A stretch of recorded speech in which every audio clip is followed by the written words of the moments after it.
ಹೊನ್ನಾವರ ತಾಲೂಕಿನ ಬಿಜೆಪಿ ಯುವ ಮೋರ್ಚಾ ಘಟಕದ ವತಿಯಿಂದ ಹರ್ ಘರ್ ತಿರಂಗ ಕಾರ್ಯಕ್ರಮದ ಜಾಗೃತಿಗಾಗಿ ಹೊನ್ನಾವರ ಪಟ್ಟಣದಲ್ಲಿ ಬೈಕ್ ಜಾಥಾ ನಡೆಯಿತು.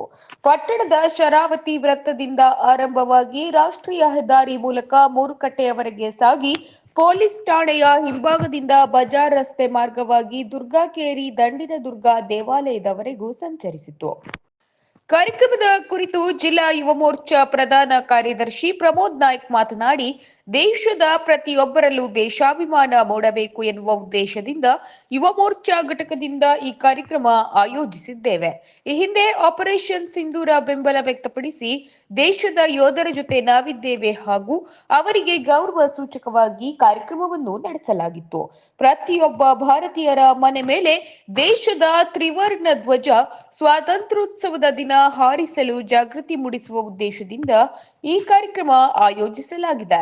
ಭಾರತಾಂಬೆ ಹಾಗೂ ಸೈನಿಕರನ್ನು ಗೌರವಿಸುವ ಯಾವುದಾದರೂ ಒಂದು ಪಕ್ಷ ಇದೆ ಎಂದರೆ ಭಾರತೀಯ ಜನತಾ ಪಾರ್ಟಿ ಎಂದರು.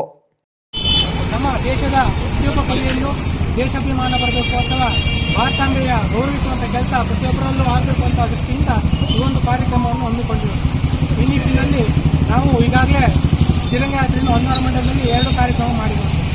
ತಿರಂಗಯಾತ್ರೆ ಈಗಾಗಲೇ ನಾವು ನಮ್ಮ ಭಾರತೀಯ ಮಹಿಳೆಯರಿಗೆ ಸಿಂಧೂರ ಹಾರಿಸಿದಂತಹ ಪಾಕಿಸ್ತಾನ ಬೆಂಬಲಿತ ಉಗ್ರಗಾಮಿಗಳನ್ನು ಹೊಡೆದುರುಳಿಸುವಂತಹ ನಮ್ಮ ಸೈನಿಕರಿಗೆ ನಮ್ಮ ಸಿಂಧೂರದ ಹೆಸರಿನಲ್ಲಿ ನಾವು ಈಗಾಗಲೇ ತಿರಂಗಯಾತ್ರೆಯನ್ನು ಮಾಡಿದ್ದೇವೆ.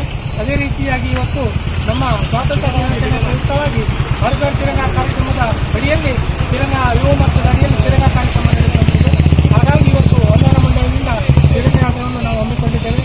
ಭಾರತೀಯ ಜನತಾ ಪಾರ್ಟಿ ಭಾರತಾಂಬೆಯನ್ನು ಮತ್ತು ಸೈನಿಕರನ್ನು ಗೌರವಿಸುವಂಥ ಯಾವುದಾದ್ರು ಪಕ್ಷ ಇದೆ ಅದು ಭಾರತೀಯ ಜನತಾ ಪಾರ್ಟಿ ಅಂತ ಎಲ್ಲರಿಗೂ ವಂದಿಸ್ತಾ ಈ ಸಂದರ್ಭದಲ್ಲಿ ಬಿಜೆಪಿ ಜಿಲ್ಲಾಧ್ಯಕ್ಷ ಎನ್ಎಸ್ ಹೆಗಡೆ, ಮಾಜಿ ಸಚಿವ ಶಿವಾನಂದ ನಾಯ್ಕ್, ಮಾಜಿ ಶಾಸಕ ಸುನೀಲ್ ನಾಯ್ಕ್, ಬಿಜೆಪಿ ಮಂಡಲಾಧ್ಯಕ್ಷ ಮಂಜುನಾಥ್ ನಾಯ್ಕ್, ಯುವ ಮೋರ್ಚಾ ತಾಲೂಕಾ ಅಧ್ಯಕ್ಷ ರಘು ಕಾರ್ವಿ, ಪಟ್ಟಣ ಪಂಚಾಯತ್ ಅಧ್ಯಕ್ಷ ವಿಜಯ್ ಕಾಮತ್, ಶಿಕ್ಷಣ ಪ್ರಕೋಷ್ಠದ ರಾಜ್ಯ ಸಹ ಸಂಚಾಲಕರಾದ ಎಂಜಿ ಭಟ್, ಬಿಜೆಪಿ ಮುಖಂಡರಾದ ಶಿವಾನಂದ ಹೆಗಡೆ ಕಡತೋಕ, ಗಣಪತಿ ಗೌಡ್ ಚಿತ್ತಾರ್, ಯೋಗೇಶ್ ಮೆಸ್ತಾ, ರಾಜು ಭಂಡಾರಿ, ಗಣಪತಿ ನಾಯ್ಕ್ ಬಿಟಿ, ಯುವ ಮೋರ್ಚಾ ಪದಾಧಿಕಾರಿಗಳು ಸದಸ್ಯರು ಇದ್ದರು.